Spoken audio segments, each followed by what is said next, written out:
Hello दोस्तों, आज हम जानेंगे तितली का संघर्ष, एक प्रेरणादायक कहानी के बारे में। एक बार एक आदमी को अपने गार्डन में टहलते हुए किसी टहनी से लटकता हुआ एक तितली का कोकून दिखाई पड़ा। अब हर रोज वो आदमी उसे देखने लगा और एक दिन उसने नोटिस किया कि उस कोकून में एक छोटा सा छेद बन गया है। उस दिन से वो वहीं बैठ गया और घंटों उसे देखता रहा। उसने देखा कि तितली उस खोल से बाहर निकलने की बहुत कोशिश कर रही है, पर बहुत देर तक प्रयास करने के बाद भी वो उस छेद से नहीं निकल पाई और फिर वो बिल्कुल शांत हो गई, मानो उसने हार मान ली हो। इसीलिए उस आदमी ने निश्चय किया कि वो उस तितली की मदद करेगा। उसने एक कैंची उठाई और कोकून की छेद को इतना बड़ा कर दिया कि वो तितली आसानी से बाहर निकल सके। और यही हुआ, तितली बिना किसी और संघर्ष के आसानी से बाहर निकल आई, पर उसका शरीर सूजा हुआ था और पंख सूखे हुए थे। वो आदमी तितली को ये सोचकर देखता रहा कि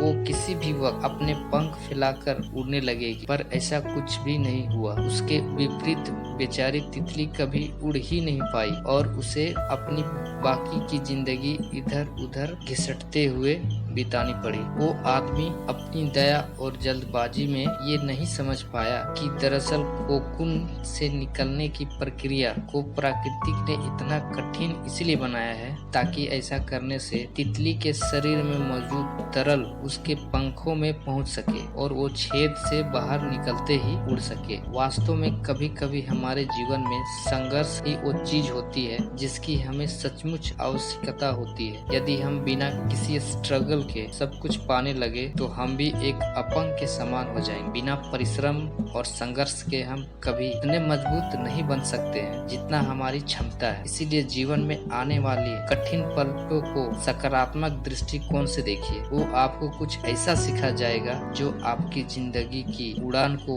पॉसिबल बना पाएंगे।